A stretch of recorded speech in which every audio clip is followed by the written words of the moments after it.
Bien, muchachos, a continuación estaremos tratando la tercer parte del teórico máxima conservación, mínima invasión, actualidad de la ontología restauradora.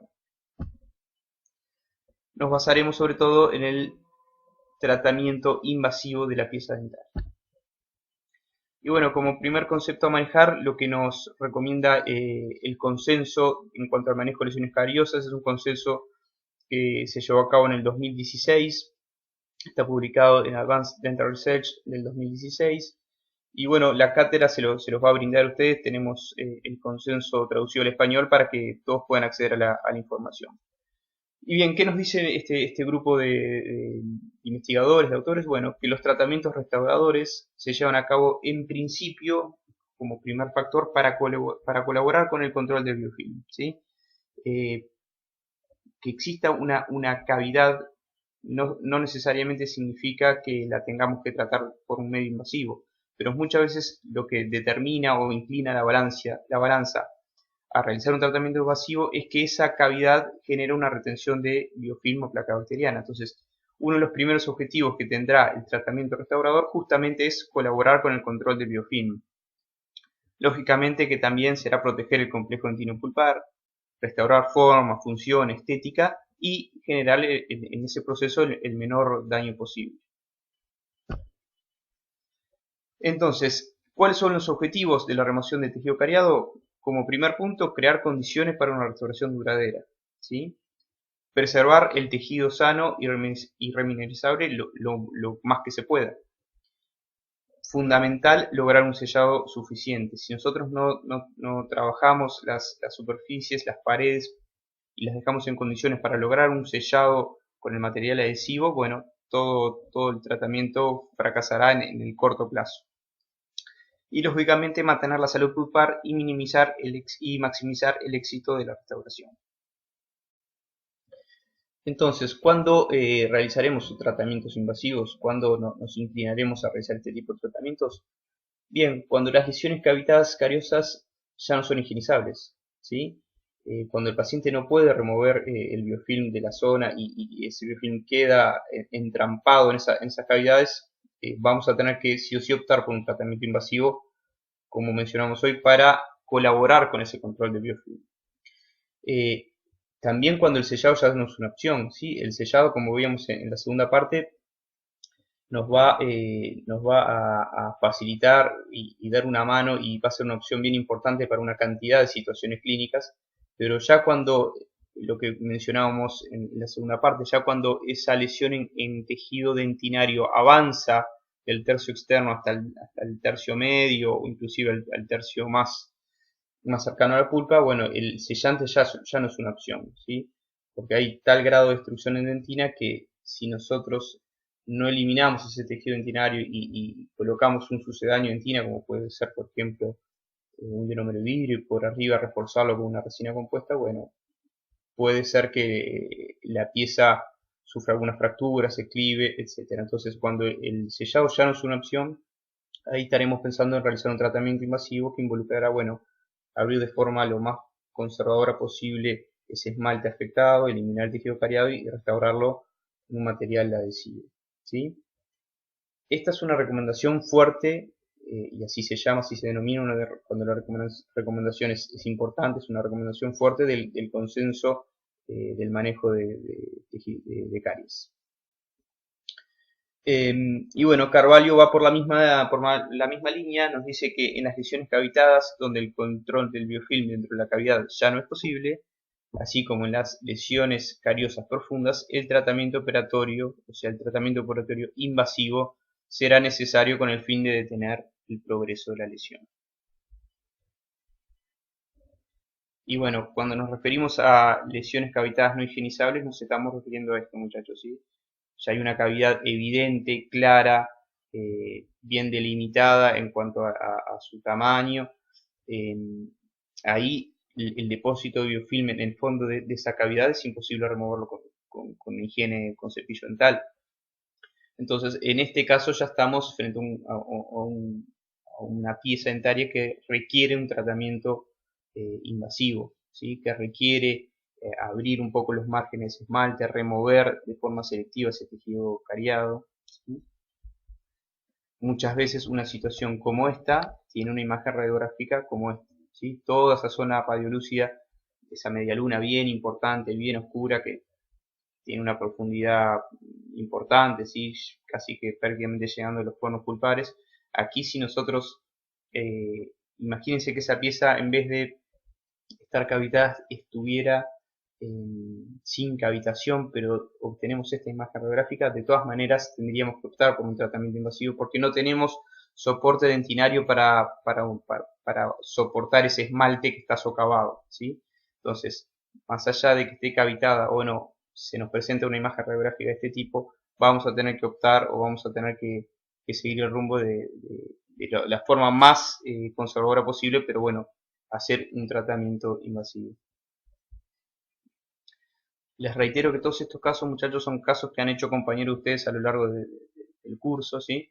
Este es un segundo molar, o un tercer molar puede ser, con una lesión ya evidente también, cavitada, ven todo ese margen de esmalte opaco alrededor, eso no se está hablando de un proceso activo de caries. Ustedes están viendo la foto ya con una profilaxis realizada, pero bueno, había depósitos de placa bacteriana por encima. Esto es muy difícil que el paciente lo pueda higienizar, ¿sí?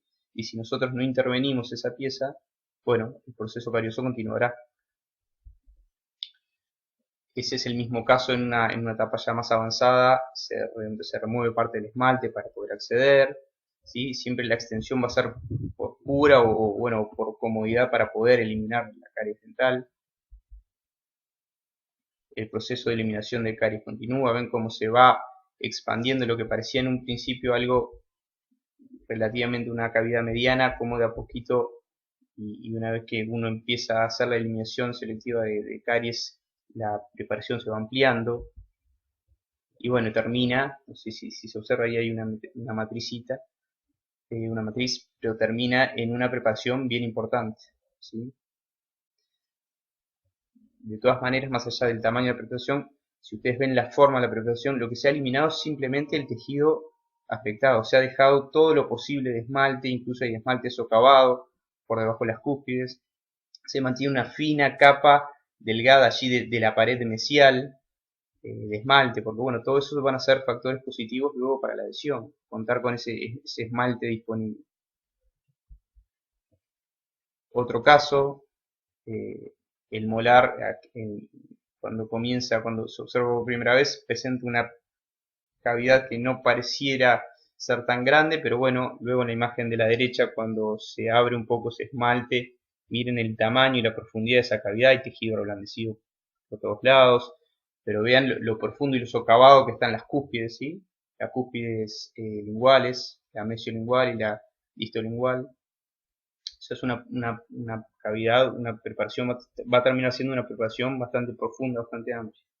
Y miren cómo se comienza, es una pequeña, da la impresión que es una cavidad mediana, pero ya en esa cavidad, y si ustedes observan con mayor detalle, hay toda una zona de esmalte blancuzco opaco alrededor que nos habla de que bueno, hay un proceso de desmineralización importante.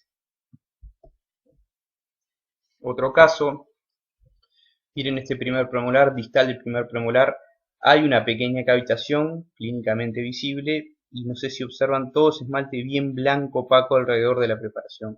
Cuando vean esto, cuando vean una cavidad, que de hecho, como dice la palabra, ya está cavitada, y existe todo un esmalte opaco alrededor, bueno, nos está hablando que hay por debajo de ese esmalte hay un proceso carioso importante. Se abre un poco el esmalte, ven cómo hay una cavidad bastante importante. Se continúa la eliminación y miren en qué termina, muchachos. Termina en una cavidad grande, ¿sí? Entonces muchas veces, y lo van a ver ustedes en la clínica, muchas veces empezamos de repente por una cavidad pequeña, porque realmente pareciera que es una cavidad pequeña y terminamos en cavidades medianas y muchas veces cavidades profundas, cavidades bien amplias. ¿Qué nos dice NIBAD en cuanto al manejo de la lesión cariosa? Bueno, NIBAD propone que frente a caries activas eh, realicemos una terapia no operatoria, ¿sí? Realicemos una terapia no operatoria cuando la cavidad cuando la cavidad es higienizable, ¿sí? Muchas veces se genera en las piezas dentarias alguna cavidad donde se desprende parte de los prismas del esmalte y queda la cavidad abierta, pero esa cavidad abierta es bañada por saliva, el paciente la puede higienizar y muchas veces se remineraliza, ¿sí? Y no es necesario ningún tratamiento operatorio más allá de la necesidad a veces estética del paciente o funcional, etcétera, pero desde el punto de vista de la caries, muchas veces esa caries se remineraliza, esa lesión se remineraliza, se cicatriza, inclusive no requeriría ningún tratamiento operatorio desde el punto de vista biológico, ¿sí? No es lo mismo desde el punto de vista estético, funcional, lo que sea, pero desde el punto de vista biológico a veces ni siquiera tendríamos que intervenir. Y bueno, frente a una lesión cariosa activa, no higienizable, ahí sí tendríamos que realizar tratamientos operatorios, ¿sí? ¿Y qué nos dice en cuanto a las lesiones cariosas inactivas? Bueno, no requerirían tratamiento más allá de cepillado y aporte de minerales, ¿sí? Bien, y este cuadro, muchachos, también es interesante. Es un cuadro que está en la publicación del manejo de la lesión cariosa, este artículo que hablamos, artículo del 2016, y bueno, que habla que aquellas piezas que son o que tienen capacidad de retención de placa bacteriana, aquellas piezas que tienen una lesión cariosa no higienizable y su pulpa está vital, o sea, estos procedimientos funcionan siempre para piezas que están vitales, ¿correcto? O que hay una inflamación pulpar no irreversible. Entonces, al enfrentarnos a una pieza permanente, lo primero que debemos analizar es la profundidad de la lesión, ¿sí? Entonces, el manejo de la caries en dentina va a depender un poco de la profundidad a la que nos encontramos. Nosotros, en su gran mayoría, en la clínica integrada 2, nos vamos a manejar con lesiones en dentina superficiales o moderadas, o sea, son aquellas que se encuentran sobre todo en el tercio medio o superficial o tercio medio de dentina, donde no existe riesgo de exposición pulpar, y aquí en la gran mayoría de los casos nos vamos a estar manejando con una remoción selectiva de caries hasta una dentina firme o también de repente una técnica restaurativa traumática. Muchas veces también van a ver en la clínica, como el caso que veíamos hoy del premolar, llegamos hasta una dentina profunda y bueno, ahí donde existe riesgo de exposición y ahí bueno, se tomarán otras medidas como una remoción selectiva hasta una dentina más blanda, etcétera, pero bueno, eso será materia de otro tema. Pero lo importante es que ustedes tengan claro este concepto, que una vez que llegamos a esa dentina cariada y estamos frente a una dentina moderada o superficial, lo que trataremos de hacer es hacer una eliminación selectiva de caries hasta una dentina firme o firme con consistencia de cuero para, bueno, luego rehabilitar la pieza. Este es otro cuadro de la ICCMS que vimos hoy. Es más o menos lo que estuvimos hablando, no me voy a tener mucho en esto, muchachos. Después, si ustedes quieren pausar el video y analizar un poquito más este cuadro, lo pueden hacer sin problemas. Entonces, ¿qué nos dice Elderton? De las restauraciones convencionales, aquellas viejas restauraciones de amalgama, que estos procedimientos, además de eliminar gran cantidad de sustancia y de tejido sano, no le otorgan a la restauración longevidad que la justifique, ¿sí? Hoy están en desuso, muchachos, lógicamente. Bien, muchachos, y aquí observamos todos aquellos principios que son las guías o la guía o alineamiento para las restauraciones conservadoras, que son, bueno, como hemos visto a lo largo de este teórico, realizar un diagnóstico precoz de la lesión, controlar los factores etiológicos, realizar preparaciones muchas veces con amplificación visual, no es absolutamente necesario, pero sí donde se haga una máxima conservación de los tejidos y se utilice instrumental rotatorio de menor tamaño, donde se utilizan restauraciones adhesivas precisas, ¿sí? Donde se realizan restauraciones adhesivas precisas y donde el paciente esté inmerso en un plan de mantenimiento, ¿sí?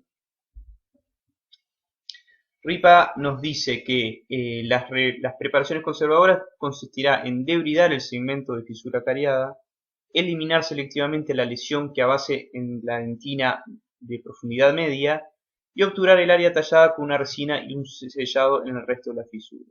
¿Sí? Ya nos decía esto en el 94. ¿Cuál va a ser el procedimiento clínico? Bueno, ustedes ya lo han manejado en lo que es Clínica Integrada 1. Hacemos un repaso, hay que hacer un control oclusal, profilaxis, anestesia, aislación del campo, diseño de la preparación, el diseño cavitario y la restauración. Aquí ven diferentes casos, ¿sí? Los diseños cavitarios se extienden únicamente en el tejido afectado, ven que se trabajan siempre de forma independiente, conservamos o tratamos de conservar al máximo la estructura dentaria y bueno, el instrumental rotatorio también tendrá mucho que ver en cuanto a esa forma y ese tamaño de la preparación. Entonces, en cavidades de mediana profundidad se colocará una base cavitaria. Generalmente es un cemento de ionómero de vidrio y el fin es proteger el órgano dentario, además de compensar la contracción de polimerización de las resinas. ¿Sí? El ionómero de vidrio actuará como un sucedáneo, como un sustituto de la dentina. Ven diferentes casos de preparaciones, ven cómo en este caso, en este molar de la izquierda, se trata de mantener toda esa pared, ese cordón de esmalte entre las cúspides linguales, cómo se trabaja de forma independiente las preparaciones, ¿sí? Siempre de forma independiente, eliminando únicamente lo estrictamente necesario. Aquí ven características del instrumental de mínima intervención o mínima invasión, puntas activas bien pequeñas de diamante, sobre todo para trabajar en esmalte, ¿sí? Cómo se trabaja con la parte o la punta de la parte activa de la fresa, de la piedra más que nada, ¿sí? Ven las diferentes formas como en pera, que permiten trabajar en profundidad sin eliminar parte del esmalte, permiten como trabajar la dentina que socava ese esmalte, sin eliminar el esmalte, aquí lo ven, ¿sí? La forma de pera, y la cavidad adquiere esa forma, ¿sí? Y estamos conservando toda esta zona de esmalte. Esta imagen es bien gráfica, miren cómo la forma de la fresa nos determina la cavidad y nos hace una cavidad bien conservadora. Cómo tratamos de conservar la mayor cantidad de esmalte, estamos tratando de conservar esta cresta marginal, ¿sí? Trabajando la lesión proximal a través del oclusal, ¿sí? Bien, y llegamos entonces, muchachos, a un árbol de decisiones que ahora se va a ir desplegando, y simplemente son guías o lineamientos de qué decisiones tomar en diferentes casos. Lo que mencionábamos hoy, que cada caso es un mundo aparte, o sea, hay que manejarlo de forma individual y analizarlo de forma individual, y se tomarán medidas o tratamientos de acuerdo a ese caso en especial. Pero bueno, nos pareció interesante traerles este árbol de decisiones que fue elaborado en la cátedra, como justamente lo que mencionamos hoy, como un lineamiento, como una guía que nos va a permitir poder optar entre diferentes opciones. Entonces, frente al caso de lesiones oclusales en fosas y fisuras, puede ser que nos encontremos frente a un surco sano, un surco que nos genere dudas, pero que no esté cavitado, ¿sí? Nos genera dudas, pero no hay una cavitación, y frente a un surco que presente cavitación, ¿sí?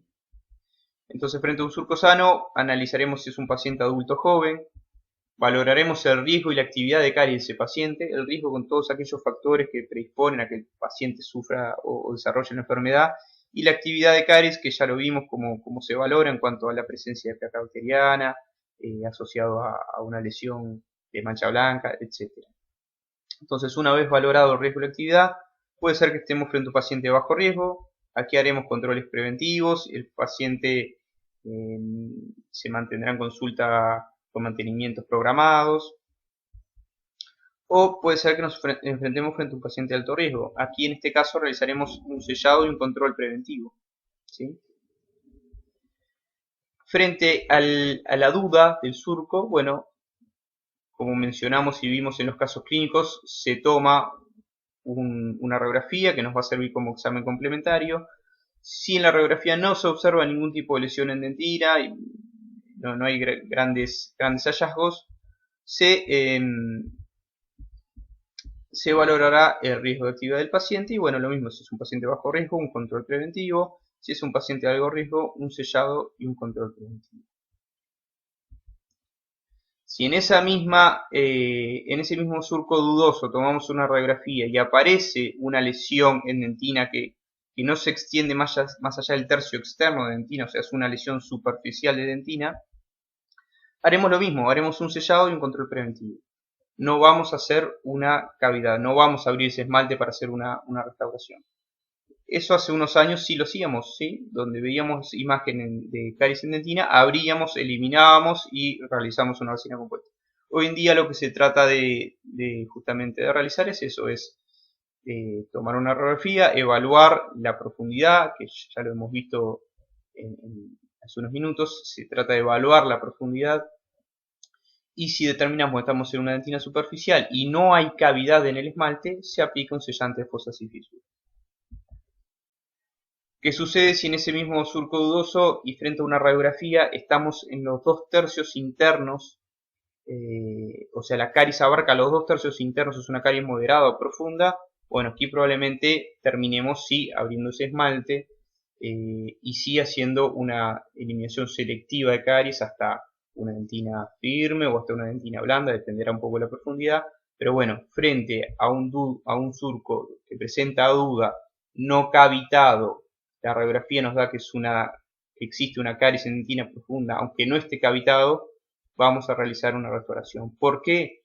Porque no existe soporte para ese esmalte. Si nosotros simplemente realizamos un sellante, de repente el día de mañana el paciente comiendo alguna cosa media consistente fractura ese esmalte. Por más sellante que nosotros hayamos puesto en ese surco, fractura el esmalte porque no hay soporte de dentina, porque está todo socavado, todo con tejido cariado, no hay soporte para ese esmalte y se genera una gran cavidad por la fractura del esmalte. ¿Tá? Así que una vez abarcado los 2/3 internos, o sea, una caries moderada o profunda, por más que no haya cavitación, se realiza la restauración. Y bueno, si hay cavitación, lógicamente se va a tomar una radiografía para evaluar profundidad de la lesión, existe lesión confirmada, y bueno, directamente pasaremos a la restauración. Y bueno, como finalización de esta tercera parte, muchachos, le dejo lo que nos decía Elderton en el 2001, que la decisión de restaurar un diente es el comienzo de un ciclo restaurador, en el cual las restauraciones serán reemplazadas varias veces a lo largo de la vida del individuo. ¿Sí? Ya lo hemos mencionado esto varias veces, hay que retrasar en lo posible, y siempre que sea válido y tengamos posibilidad de hacerlo, la inclusión al paciente dentro del mundo de las restauraciones dentales. ¿Sí? Bueno, hasta aquí la tercera parte, muchachos. Continuaremos con la última y cuarta parte.